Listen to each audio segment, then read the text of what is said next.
All right, good morning, everyone. Welcome to Live in the Stream with your Amazon Security Lake. My name is Scott Schwartz, and I am a software engineering senior manager with Siemens. I've been in IT for roughly over 25 years and have specialized in all things automation across disparate platforms, including mainframes, legacy mid-range systems, and obviously the cloud. Over the last 5 years, I've specialized in cloud security and SIEM engineering and architecture. Hi everyone, I'm Pedro Borges. I'm a senior security engineer on Scott's team, and I've been in cybersecurity for a little over 15 years with a focus on SIEM architecture and engineering, cloud security, automation, and detection engineering. Pedro and I are both members of a cloud security operations team at Siemens, and our mission is basically to secure all of the cloud accounts associated with the development, delivery, and support of Siemens' various software as a service or SaaS offerings. One of the issues that we were trying to solve not too long ago was being able to collect a variety of security relevant data from across our entire AWS organization. Amazon Security Lake and Cribl both helped us achieve and solve this problem. Now, we've done a high-level version of this presentation before. We spoke at reInvent last year. We also had a customer success story written up on us, which is featured on the Cribl website. In this presentation, we wanted to dive a little deeper into the technical details of our use case. But before we dive into that, just wanted to provide you with a high-level overview of the solution that we've implemented. So we've been using Amazon Security Lake for a while now, actually since it was still just a pre-release beta offering. And since then, we've used it to centralize the collection of a number of security relevant data sources across our entire organization. Some of the data sources that we are bringing in include WAF logs, Route 53 DNS query logs, VPC flow logs, and CloudTrail S3 data events. The data that's written to Amazon Security Lake is optimized by Cribl before it's sent to our SIEM, and what we've been able to achieve with that is a 90 to 95% reduction in the volume of data that's sent to the SIEM. On an average daily basis, we're bringing in roughly 9 terabytes daily into Cribl, but only 420 gigabytes of that data is actually sent out to the SIEM. Now, the first part of our solution deals with Amazon Security Lake, and the good news here is Amazon makes it really easy to set up and configure a security lake. In fact, with just a few clicks in the AWS console, you can have a security lake up and running in no time. Then all you need to do is select the data sources that you're interested in collecting and specify the regions where you want to collect that data from. What AWS will then do is provision a whole bunch of infrastructure on the back end that will automate the collection of this data and write it to S3 buckets in Parquet format. To get the data out of ASL, or Amazon Security Lake, you then need to create what's known as a subscription. And that essentially creates an AWS SQS queue, along with an IAM role that has the necessary permissions to read from that queue, as well as the data in the underlying S3 bucket. The one thing we wanted to point out is that the data that is sent to Amazon Security Lake must adhere to the Open Cybersecurity Schema Framework, or OCSF format, which is an open source, vendor neutral standard for structuring security event data. Now, even though OCSF provides us with a common normalized format for security logs and alerts, one thing that you're going to notice is that bloating does indeed occur. In fact, if you take the example that we have for a classic VPC flow log event, the classic version of this is a simple, concise, one-line event that, in the example here, is only about 116 bytes. When that's converted into OCSF format, it's then expanded into a gigantic JSON blob, and in the example here, it's over 1,800 bytes, which is a massive difference. Now, since we knew we didn't want all the fields that are in the OCSF version of the event sent to our SIEM, and we knew that we wanted to perform some summarization and aggregation of this data, we felt that Cribl Stream would be a great fit for our use case. So as Scott mentioned, we've been Security Lake customers pretty much since day one. And while Security Lake makes it easy to centralize, aggregate all this great security data, at the time when it was announced and revealed and everything else, the options were limited in terms of how to get data out of Security Lake or even how to get data or get access to the data in Security Lake. Amazon would talk about using Athena to get access to the logs, but it wasn't our favorite option, and it just wouldn't work for our analysts. And then, Splunk came out with the Security Lake TA, which was later merged into AWS TA. But you had to ingest all the data in a given Security Lake subscription. So you would just ingest straight from the bucket into Splunk, which we didn't want either. So through at some point, we learned about Cribl Stream. Somewhere along the line, we learned about Cribl Stream and how we could use it to get access to the data in Security Lake. And not only that, we could transform, reduce it, all these things, great things, optimize the data. We learned about that, evaluated it, and quickly became our tool of choice. And just to go over the basics of our setup, yours may look different, but we use Cribl Cloud as our leader, and then we use hybrid worker nodes, just EC2 instances that live in the same AWS account as our SIEM environment, Splunk SIEM environment. As far as data, you could use the native Amazon Security Lake integration. That's the little icon that will show up on the Cribl Stream product. And that works really well. There's also a more traditional legacy way of getting the data from Security Lake, which is what we used before the native integration was made available. And in our environment, we actually use a combination of both. We've noticed that for some sources, the native integration works great, and for other sources, the native or the legacy way works better. And then as far as output or destination, we use Splunk, the Splunk HTTP event collector destination on the Cribl side. So next, to go over pipelines. So before we get into the weeds, we just wanted to share what our high-level objectives were for our pipeline design. And these are pretty general. If you're using Cribl Stream, you're probably doing this already or a slight variation, right? So we only want to capture the fields that we care about. So you saw the screenshot. OCSF has a lot of fields that are valuable, but a lot of them we just didn't want to end up in our SIEM, so we drop the ones that we don't care about. We discard unwanted events. So in our case, let's say we use Splunk Smart Store technology, where the Splunk indexers will write data to S3 buckets or read data from S3 buckets. And those are known buckets, known behavior that we don't want to end up in our SIEM, so we just drop those events. We want to aggregate and summarize the data as much as possible over certain periods of time and aggregate it over certain fields. And lastly, we want to format the fields according to our needs. In our case, we use Splunk ES as our SIEM, so we try to stick to using the Splunk Common Information field naming convention as much as possible.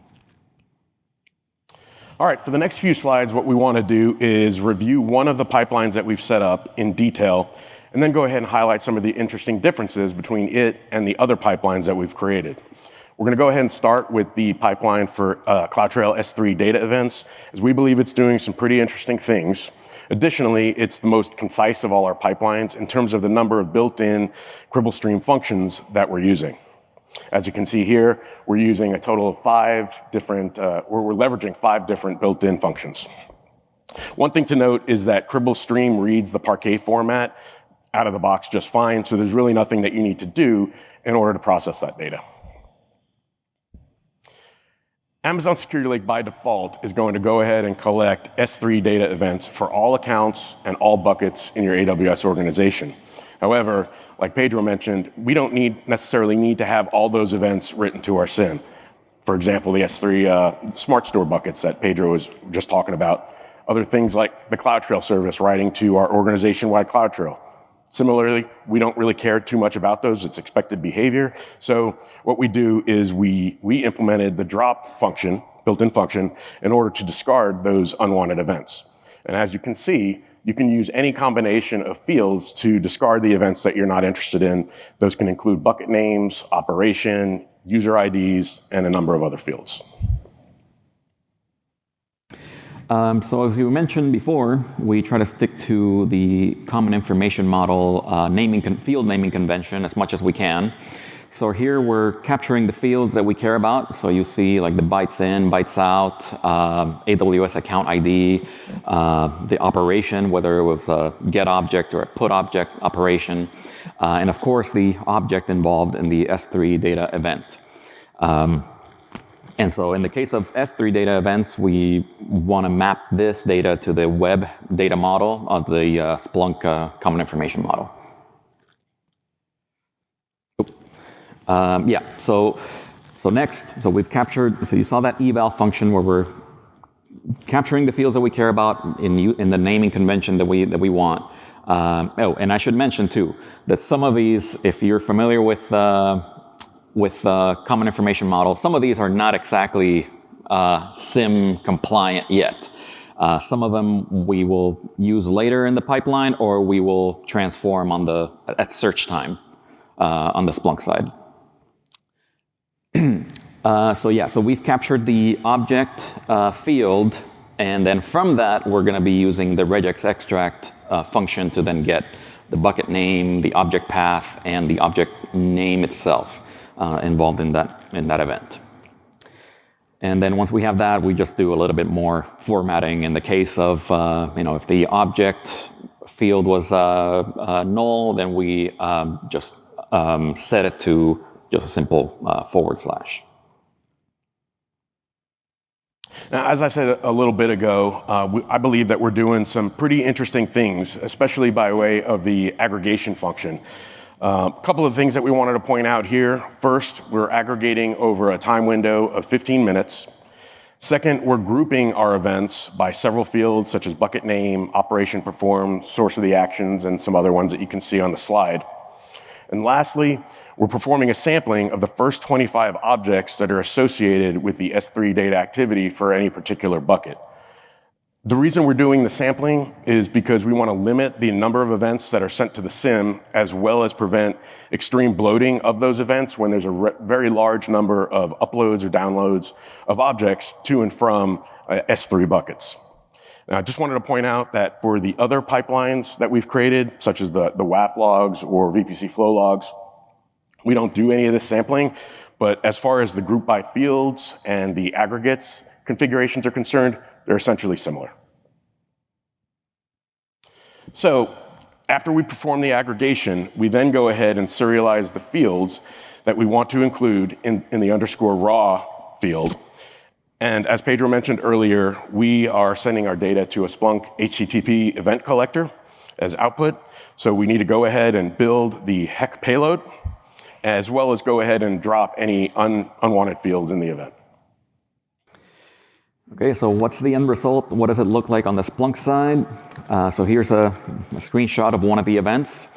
So of note, you'll see so there's an S3 data event, right? You'll see the operation put object and the object path and the bucket name. You'll see somewhere, the bucket is up top there. But you'll notice the count is set to 7. And then you'll see an array of the object sample, so with the 7 object names. And so instead of getting 7 different events telling you, hey, this put object operation was performed on these 7 separate objects, we're just getting one event on the Splunk side summarizing the transaction. So moving on to a different pipeline for a different data source, we're wanting to highlight WAF logs, and in particular, one thing we are doing with the HTTP headers. So one thing we noticed once we started looking at that data was that in our applications at Siemens, we use all sorts of HTTP headers, but from a security standpoint, there was just a small subset that we cared about. Or, that we cared about from a security standpoint, at least at a high level. Then we could always drill down into it a little bit more. So we're capturing these HTTP headers. If you notice, you may be wondering why you're not getting this using a regular eval. It would be a lot easier instead of doing this regex extract? Well, one thing, as Scott mentioned, Cribl stream parses Parquet data pretty well. Like, you don't have to do anything, tell it to parse Parquet. But somehow, for these particular, the way the HTTP headers are nested in the OCSF data, we would set up the eval and it would look great in the pipeline preview, but then the headers would just not make it on the other side, on the Splunk SIEM. We learned that it was because of however the processing is being done on the back end with Parquet. And so we switched it over to using a regex extract, and then that is working really well. So that's why we went with that route. Now, one of the interesting things about the Route 53 DNS query log pipeline has to do with some of the nuances of the data itself.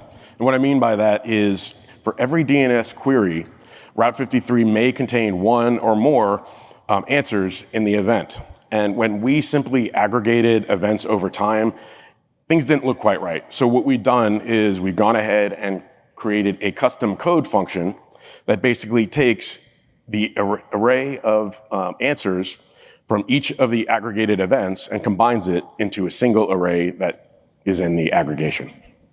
Now, before moving on, just want to point out we don't have a dedicated slide for the VPC flow logs pipeline, because we're not really doing anything interesting with that. In fact, we based our pipeline off of the one that's included in the AWS VPC flow for security pack that exists within the Cribl pack dispensary. And we just modified it slightly just so it uses the OCSF format. Now, up till now, we've talked about Amazon Security Lake and how we've configured that. We've also talked about Cribl Stream and the pipelines that we've created to parse the various data sources. This resulted in a reduction of the volume of data that we sent to the SIEM, but it also optimized it so that only the information we're really interested in sending to the SIEM actually goes. What we want to do now is pivot slightly and take a brief look at the SIEM side configuration and how we're using that data to get actionable insights into it while keeping our SIEM costs relatively low. So we've gone over Security Lake and the stream configuration. Now, how do you set things up on the Splunk side? So here we have just the stanza for our source type for the WAF logs, and it's fairly straightforward. A bunch of field aliases and evals to get the data mapped to the SIEM data model. And in some other instances, we were doing a little bit more than just mapping, but it's pretty straightforward. You can go to the Splunk-based TAs and apps to get sort of inspiration or get ideas for how to do it, but essentially, we're just mapping things to the SIEM data model. So next, because we're mapping all our data to the SIEM data model, then that means we can leverage detections that are using these data models, right? So here we're including a screenshot from one of the detections included in the ES content updates app that is shared by the Splunk threat research team. And because our data is already mapped to the data models, then we could just use it out of the box without any modification. And also other TAs like Recorded Futures that also use detections that leverage data models will just work out of the box as well. Now, as a result of what Pedro just said and the fact that we're mapping this data to the Splunk Common Information Model, it just so happens that certain things within Splunk Enterprise Security, which is our SIEM, just work, such as the dashboards that we're showing here. We're taking a look at an example of a dashboard that's showing some of the WAF data, as well as the DNS activity for the data sources that we're bringing in from Security Lake. Additionally, we've created some custom dashboards that are powered by the respective data models. What we're looking at here is an example of a dashboard that is showing some insights into the S3 data event activity, which, as Pedro mentioned a little bit ago, is powered by the web data model.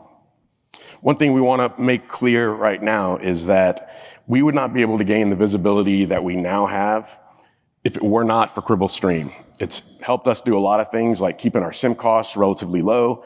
It's also enabled us to create highly performant and useful dashboards like some of the examples we've just shown. So, as I mentioned earlier, all of this work that we've done has enabled us to achieve a 90 to 95% reduction in data volume, which for us has been phenomenal. However, along the course of our Cribl stream journey, we've learned several lessons learned that we'd like to share with you at this time.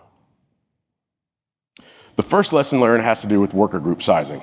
As you embark on your Cribl stream journey, we feel it's a best practice in order to properly size your worker groups in terms of the number of nodes that are a part of each group, as well as how many CPUs and how much RAM each is configured with. Also, over time, your data volume ingest is naturally going to increase, so you want to periodically review your worker group sizing just to make sure that it's still adequate for your needs. The good thing here is Cribl has excellent documentation in regards to how to configure and properly size your worker groups. Another lesson learned has to do with monitoring.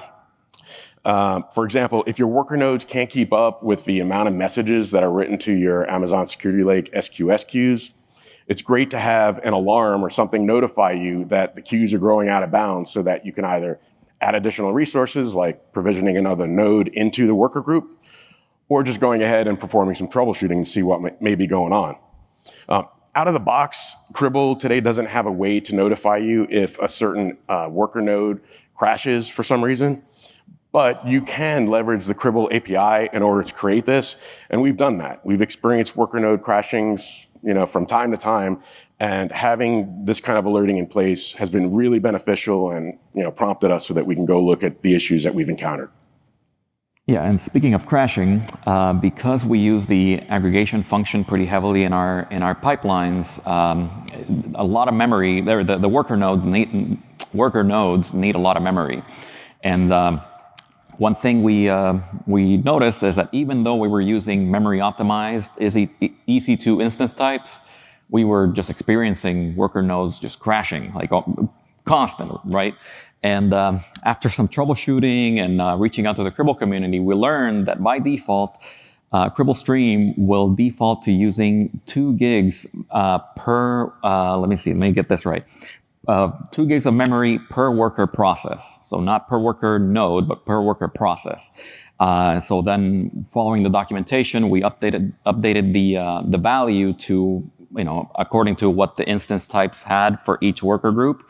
And then the problem went away. We stopped seeing crashes, and then also we saw performance improvements. So anyway, that's a good one to keep in mind. And lastly, as far as lessons learned, optimize data where possible. So some of the fields of the data that you're using may have just a set of values, a defined set of values, like such as allowed or denied. So on the Cribl stream side, you might do an eval where instead of sending the entire word over to Splunk, the word allowed, you would just send a 1 or a 2 or a 1 or a 0, right, to represent the values that it stands for. And then on the Splunk side, at search time, you do an eval to turn that value back to the word that you're looking for. And little optimizations like this, it's just a couple bytes each message, right? But once you're at a decent enough volume, it adds up to a good amount of data reduction. So in conclusion, we just want to state that all the work that we've shared with you today has been compiled into a Cribl pack, which is now available in the Cribl pack dispensary. We hope that you found some of the information we presented valuable. Pedro and I are both going to be around afterwards if you'd like to come and talk to us or ask any questions. Also, feel free to reach out to @Pedro or @Scott Schwartz in either the Cribl or Slack Splunk communities. And lastly, just wanted to mention, if you'd like to take a picture of the QR codes we have here, those will get you directly to the Cribl pack that I just mentioned. As mentioned earlier in the presentation, we spoke at reInvent last year. You can check out that presentation, as well as a direct link to the customer success story that's on the Cribl website. Thank you very much for your time. No, that's true. Do you want to? We can. Does anyone have questions now? Thank you. So yeah, first of all, congrats for your presentation. I was quite impressed on your reduction on your data. I have one question on the lessons learned slide. You mentioned that sometimes your workers crash and you have some alerting to detect that. So how did you done that? So did you use like Cribl vision or just alerting within the Cribl itself? And also, which kind of aspects on your Cribl architecture do you think it is most worth it to look at? So to find some problems on your Cribl architecture. Sorry, so address the first part. We did have a look at Cribl Vision. It just didn't meet.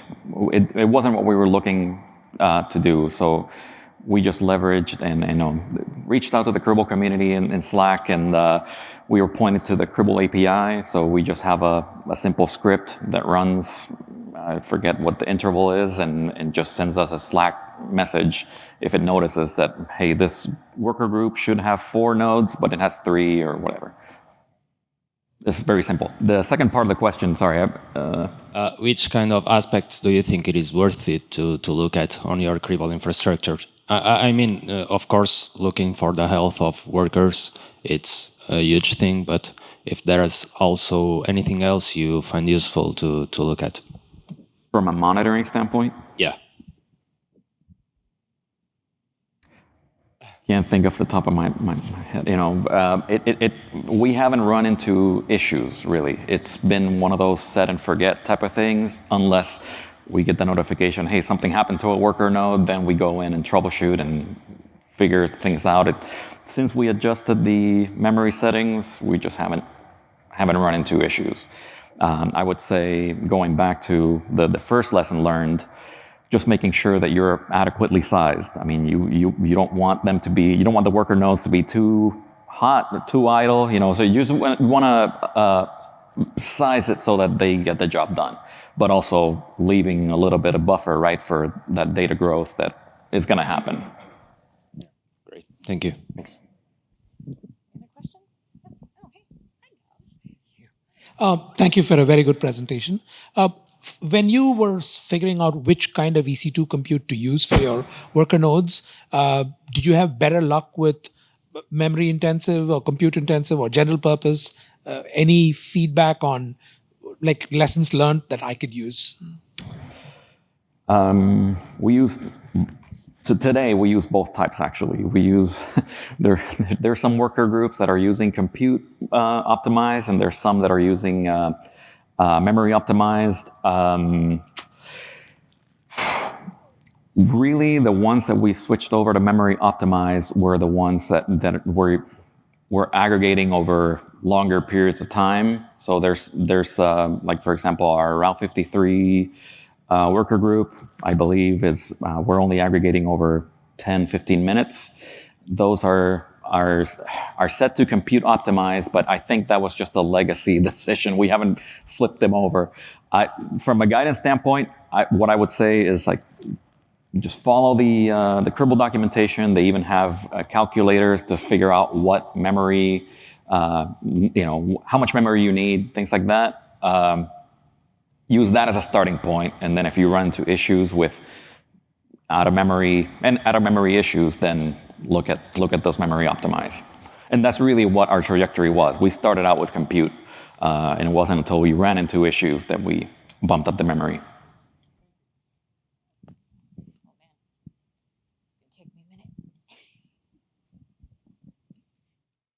Yeah, I'm curious how much you're able to reduce on your Route 53 logging. Remember off the top?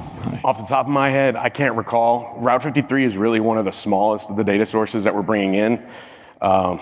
In fact, I would say that the CloudTrail S3 data event activity, that's where we've seen the biggest savings from, speaking of the aggregation function that we discussed earlier.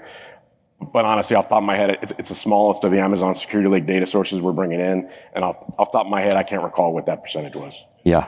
The S3 access, though, how much were you able to reduce for that? We were looking at this yesterday. I mean, we're talking several hundred gigs a day down to. I can get you the number. Yeah, we can look at the we've got a numbers spreadsheet afterwards. of I don't remember. Yeah, but yeah, overall, It's a massive savings. yeah. All right. Thank you, gentlemen. Really appreciate your time. Thanks, everybody. All right. Thank you. Thank you.